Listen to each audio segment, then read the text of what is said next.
ang i-discuss ko po ay about forgery.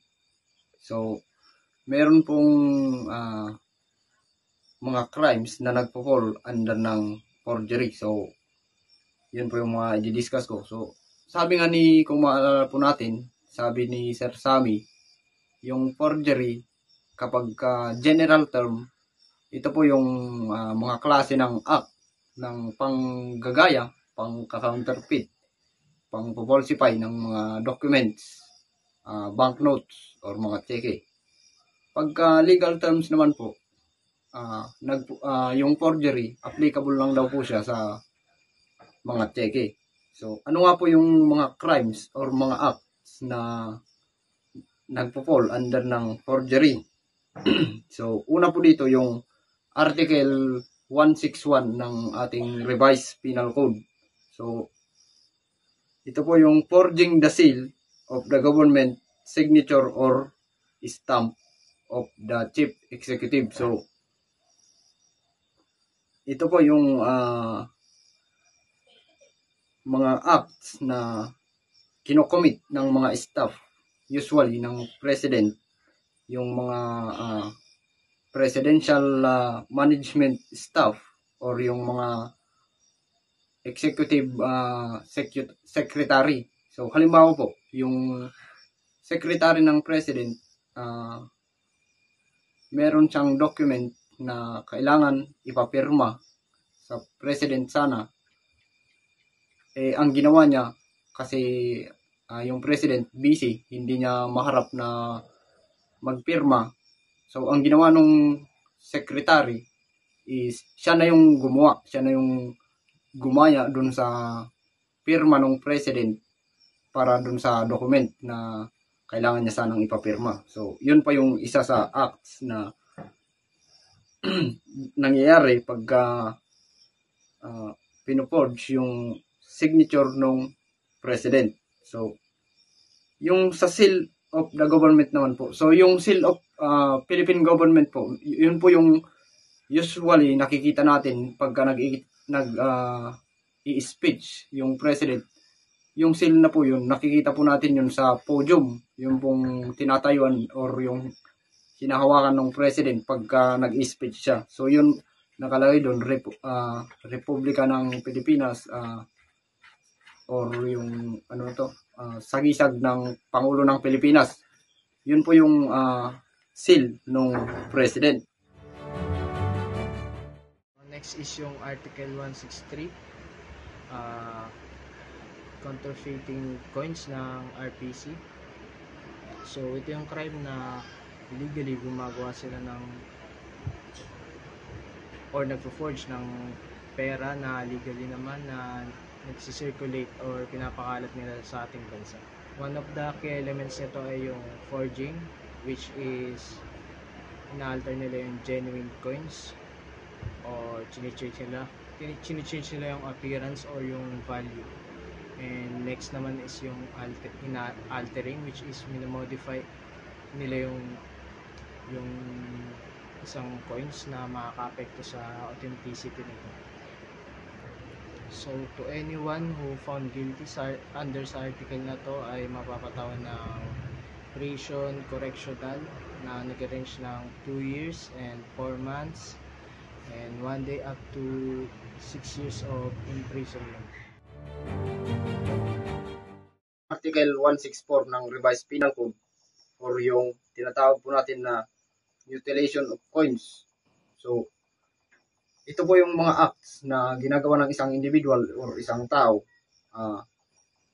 na nagkukos ng damage doon sa coins ng Pilipinas, mga pera na barya. So, halimbawa, yung 10 piso, nahuli ka na nilulusaw mo yun or dinadamage mo yun para maging unusable or wala na siyang gamit. So, liable ka po under mutilation of coins under Article 164. So, isa po pala, yung importation. Pagka po nag-import ka dito sa Pilipinas ng mutilated coins, bawal din po yun. So, under Article 164 din po yun, mutilation of coins. So, yung penalties po ng isang offender na nag-commit ng acts na nag-fall under Article 164, prison correctional po yun, minimum period, tapos multa po na hindi siya nag-exceed ng 2,000 pesos. Yung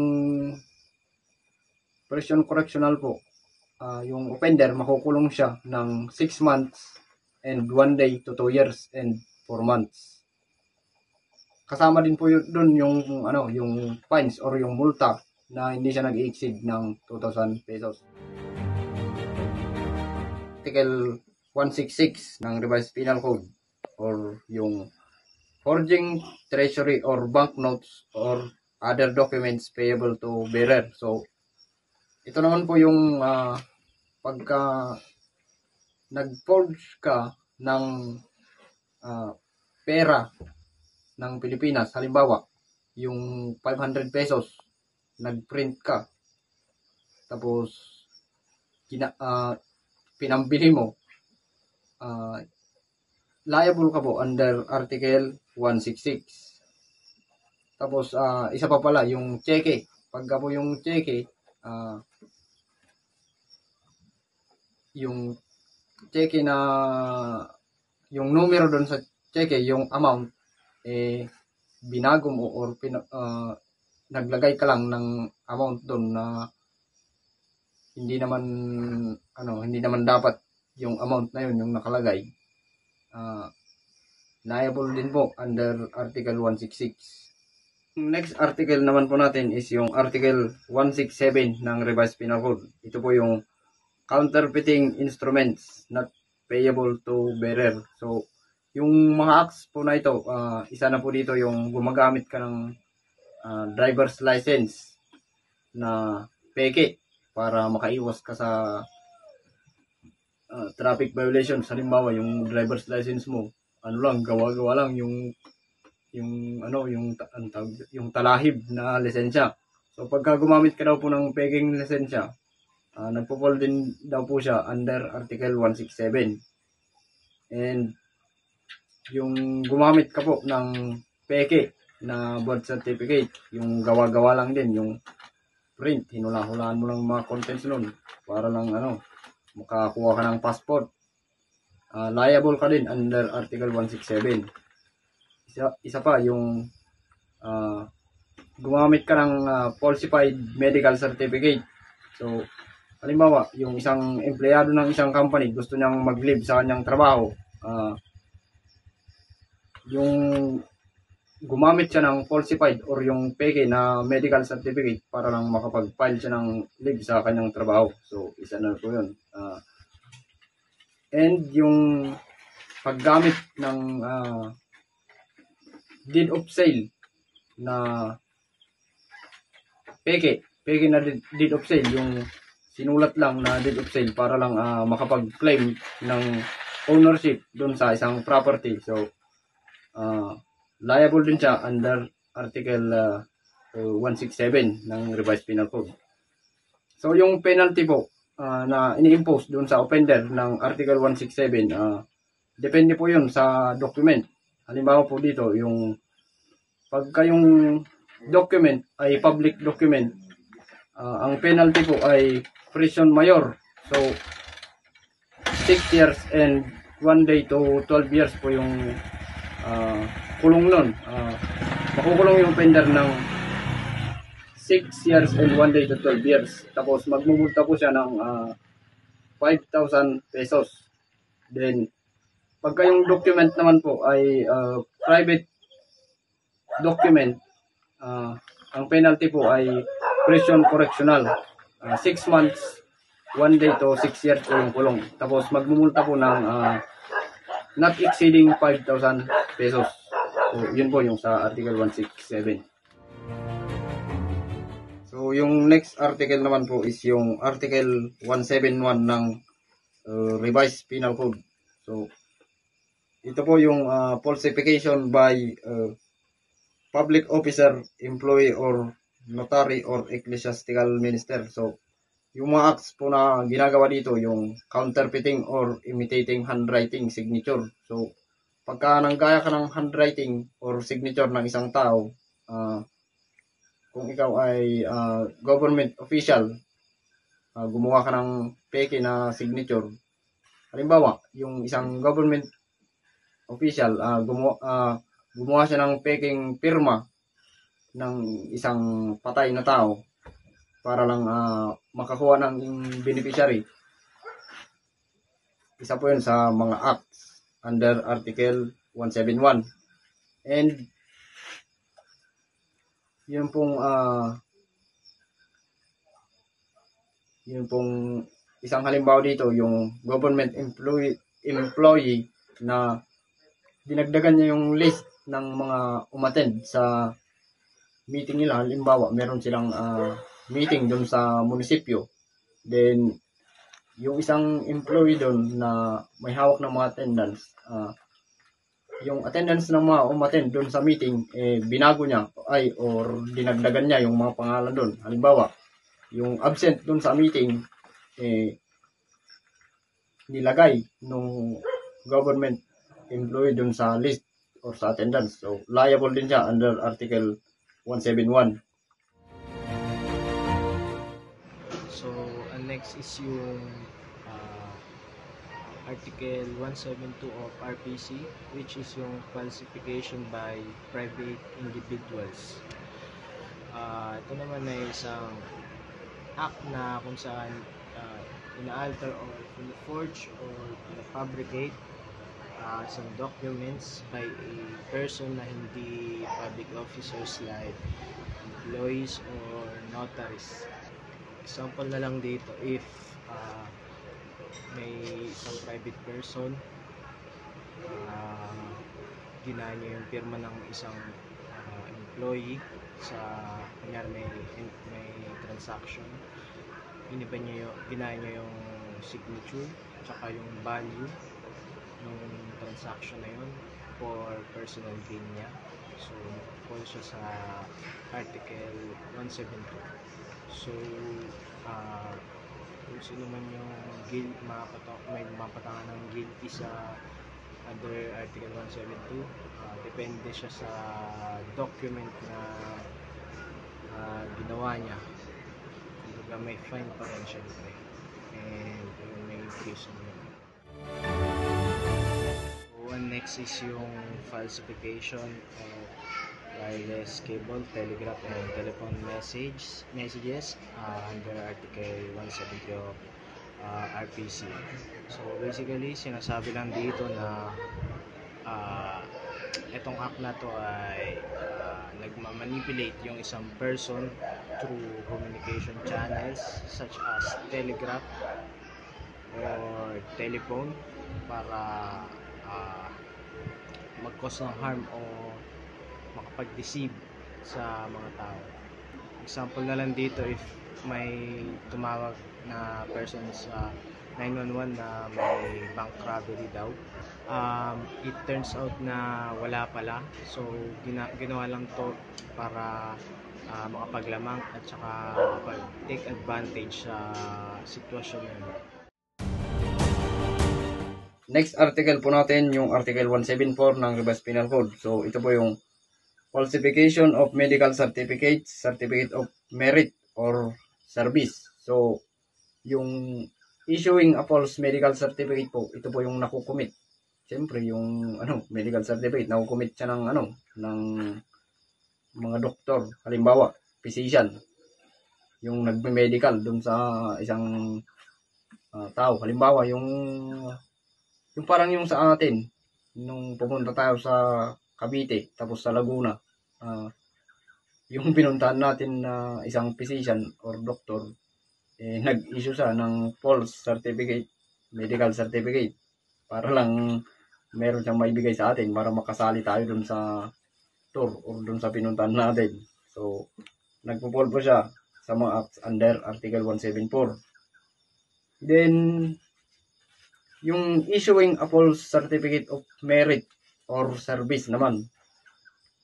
So, ito po yung acts na nakukumit ng isang public officer. Halimbawa, yung nag-issue yung public officer ng certificate na sabi dun sa certificate na yung isang employee is magaganda yung mga pinapakita niya. Excellent. Perfect. Yung mga performance niya dun sa organization, halimbawa. Then, in reality, hindi naman pala excellent performer or excellent yung performance nung employee. Ano pala siya? Below average pala siya. Then, yun nga, yung isang public officer, nag-issue siya ng certificate of merit dun sa isang employee. Taliwas naman pala dun sa performance ng employee. Then, yung ano pala, yung isa, yung falsifying a certificate of good conduct. Halimbawa dito, yung isang applicant ng isang organization, gusto niyang mag-apply. Pero, meron kasi tayong mga organization na hindi siya tumatanggap. Na siyempre, yung mga organization, hindi sila tumatanggap. Halimbawa ng mga merong pending na mga kaso sa korte. Then, yung isang individual na yon na gustong mag-apply dun sa organization, falsify siya ng isang certificate of good conduct para lang makakuha siya ng pwesto doon sa organization or makakuha siya ng trabaho. So, yun po yung Article 174.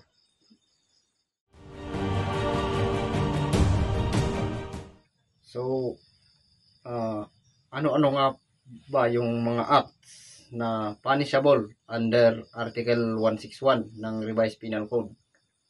So, meron po tayo ditong tatlo. Una po is yung forging the Great Seal of the Government. So, ito po yung pag-create ng isang tao ng false or counterfeit na version ng official seal ng Philippine government. Ito po yung seal na ito, nakikita natin to lagi. Ito yung bilog na merong nakasulat na Republika ng Pilipinas. So, yun po yung seal.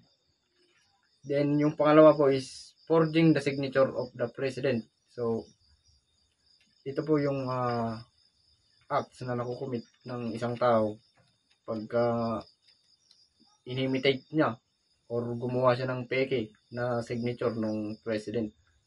Then, yung pangatlo po is forging the stamp of the President. So, ito rin po yung act na paggawa ng false or yung counterfeit version ng official stamp ng President. So, yung mga penalty po ng pag-violate ng isang individual doon sa Article 161 ng Revised Penal Code ay prison mayor in its maximum period. So, yung kulong po nito is 10 years and 1 day to 12 years. Then, meron din po siyang multa na hindi po siya mag-i-exceed ng 10,000 pesos.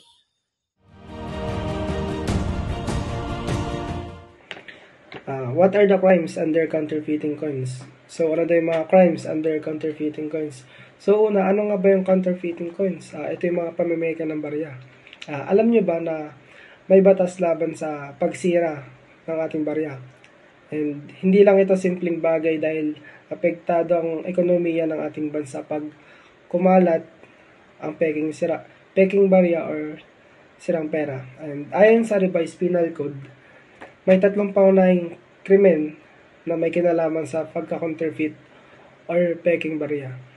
First is yung Article 163, making and importing and uttering false coins. Sabi dito na pinagbabawal ang paggawa ng pekeng barya, pati na rin ang pagpasok o pag-import ng mga ito sa bansa. For example na ito is si Mr. Fanya ay may lihim na pabrika kung saan siya ay gumagawa ng peking 5 peso coin or 10 peso coin na binebenta niya ito sa mga tindahan na hindi nakakapansin na peke ang mga ito. Then, pangalawa is Article 164. Mutilation of coins, importation and utterance of mutilated coins. Sabi dito ang illegal na sadyang pagsira or pag-mutilate ng barya upang mawala ang halaga nito. Ngayon din, ang pag-aangkat o paggamit ng sirang barya para sa transaction. So, magbibigay ako ng example. Si Mr. Purio ay nangangalikta ng lumang 1 peso coin nagawa sa mahalagang metal. Then, ang ginagawa niya is inaalis niya yung gitna ng barya para makuha yung metal. Then, binebenta niya ito sa junk shop. Pagkatapos is ibabalik ang butas na barya sa sirkulasyon. Pangatlo, selling of false or mutilated coin without connivance. Sabi dito, kahit hindi mo kasabwat ang gumagawa ng peke o sirang barya, kung binebenta mo naman ito ng may kamalayan, maaari ka pa rin managot sa batas. Then magbibigay ito ng scenario. Si Mr. Tipay ay nakabila ng 10 peso coin mula sa isang hindi niya kilalang tao. Kahit alam niyang peke ito, ginamit niya pa rin ito sa pagbili sa ibang tindahan or para makakain. Binili niya kasi para hindi siya malugi.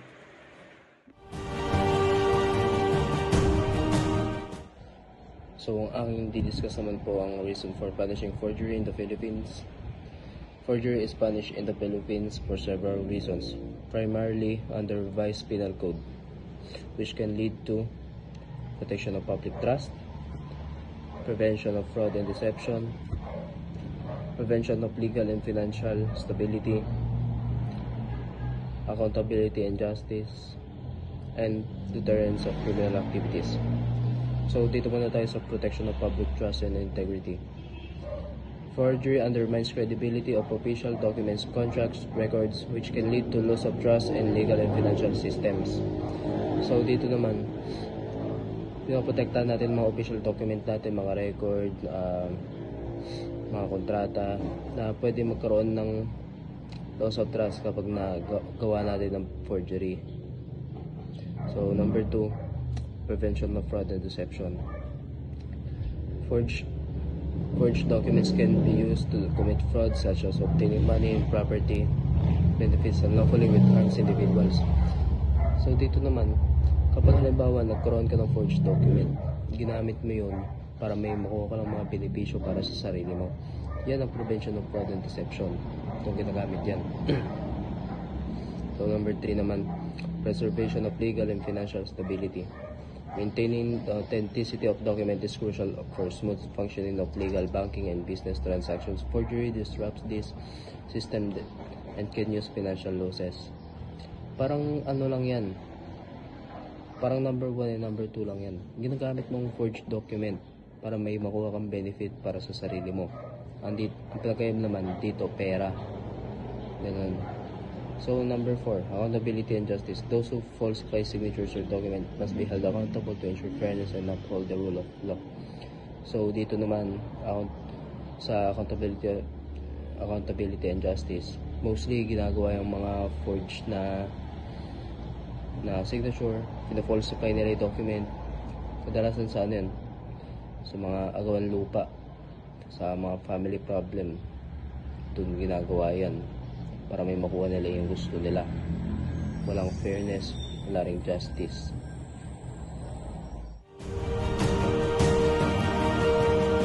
So let's talk about acts of falsification, Article 171 and 172. So, letter A, counterfeiting or imitating handwriting, signature, or rubrics. O yung paggawa daw ng pamimeke, anumang sulat, kamay, lagda, o tanda. So, under siya dun sa may falsification. Causing it to appear that person have participated in any act or proceeding when they did not in fact so participate. So, pagpapakita ng isang tao ay lumahok sa isang gawain o proseso kahit hindi naman siya tunay na lumahok. So, letter C, attributing to person who have participated in any act or proceeding statement other than those in fact made them by them. So, pagpaparatang ng isang tao na may pahayag na hindi naman talaga niya ginawa ang isang gawaing proseso. So, under din siya ng falsification. And letter D, making untruthful statement in a narration of fact, altering true dates. So, pagsasabi daw ng hindi totoong mga pahayag sa paglalahad ng mga katotohanan o pagbabago ng tunay na mga petsa. So, halimbawa, ang nagbigay sa akin si attorney ng cheque na ang nakalagay sa cheque is, ang date na nakalagay sa cheque is December 1, 2025. So, ako naman, hindi ko agad ipinunta sa bangko yung cheque. So, lumipas yung 10 days, sabihin nyo na 10 days. So, ang ginawa ko doon sa cheque, dinagdagan ko ng another one doon sa may December 1. So, ang ginawa ko, December 11. So, yun ang sabi sa letter D. Letter E, making any alteration or intercalation in genuine document which change in meaning. So, ito naman yung paggawa ng anong pagbabago o pagsingit sa isang tunay na dokumento na nagbabago sa kahulugan nito. Yun nga yung sa sinabi ko nga kanina. So, ang halimbawa ko naman dito is sa cheque pa rin. Ang sinabi sa akin ang binigay lang sa akin na pera or sinulat lang na pera ni attorney doon is 100,000. Pero ang ginawa ko, nilagyan ko ng 9. So, yung 100,000, ang ginawa ko, 100,900 pesos. Yun ang ginawa ko. Tapos, letter F, issuing an authenticated from document purporting to be a copy of an original document when no such original exists, in including in such copy a statement contrary to or different from that of genuine original. So, ang sabi naman dito, paglalabas ng isang dokumento na sinasabing kopya o original na dokumento kahit wala namang gaanong original na pagsasama-sama ng isang pagpahayag sa kopya, salungat o iba sa tunay na original. So, halimbawa yung sa akin is nagpalabas ako ng original na TOR ko sa AU. Then, ang ginawa ko is pinakopy ko lang kung ano yung ginawa sa may TOR na nilabas ko sa original. So, yun naman ang example ko dun. Letter G, intercaling any instrument or note relative to the issue, therefore, in a protocol, registry, or official book. So, andito naman is pagsisingit ng anumang instrumento o tala ng mga kaugnayan sa paglalabas nito sa isang protocol o rehistro o opisyal na aklat. So, yun naman ang letter G.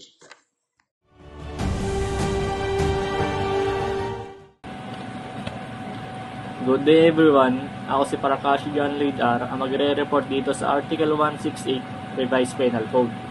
Ayon dito, illegal possession and use of false treasury or banknotes and other instrument of credits.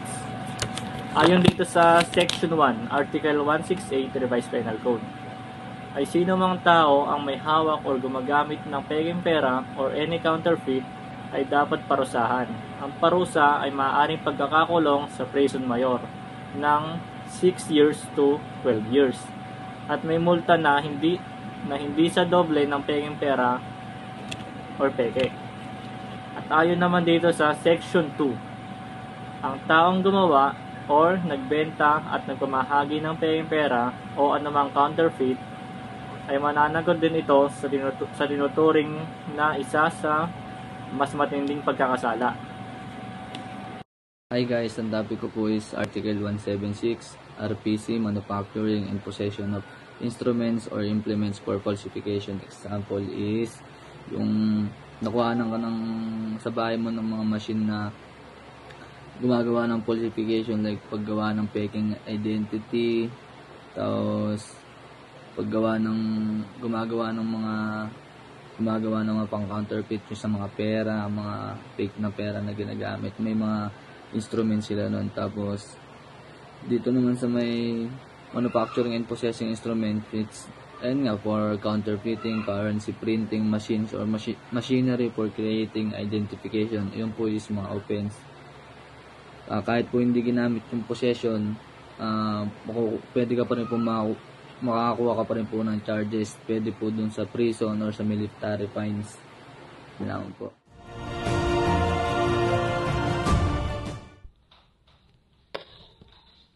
Making of coins. Coins, these are pieces of metal stamped by the government authority for use as money or collectively referring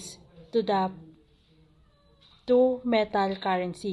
Si coins, ito yung may iba't ibang shape, design, and value. Ito yung ginagamit natin at ng iba't ibang bansa. Then, kapag sinabi namang casting is the most common method of making gold coins. Plaster molds bearing an image of gold coins are filled within low temperature with alloy made with lead or tin. Some molds are used for high temperature metal such as copper or silver alloy. Kapag sinabing casting naman, ito yung paraan para makagawa sila ng barya. Ito yung naglulusaw sila ng metal, then ilalagay nila sa hulmahan. Then third, ito yung streaking or stamping. Ito yung is the making of an impression of an coin or metal blank by pressure. Kapag sinabi namang streaking, ito yung pagtatak, and ito yung mga modern coins tulad ng mga piso sa Pilipinas. Ginagamit ito para magkaroon ng detalyadong disenyo. Then kapag genuine coins, show the even flow of metallic grains, the details of the profile, the seals of the Republic of the Philippines, lettering and numericals are high relief so that it can be readily felt distinctly by running the fingers on these features, and the reading are regular and the readings are deep and even. Kapag sinabi namang genuine, ito yung barya na dumaan sa tamang proseso sa paggawa.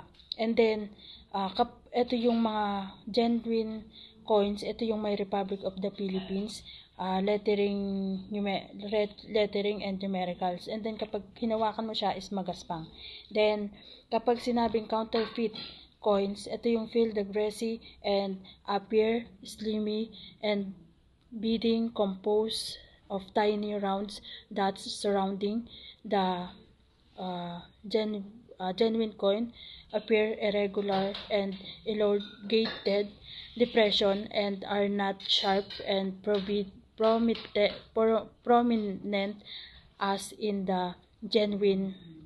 The lettering and numericals are low and worn out due to the lack of sharpness of details. The readings are uneven, show sign of filing. Kapag sinabi namang counterfeiting, ito yung gawa sa printed. Printed lang siya. And then, si counterfeit, ito yung peking barya. Ito yung isang peking barya na ginawa para gayahin yung original na barya, pero hindi siya official na nilabas ng government.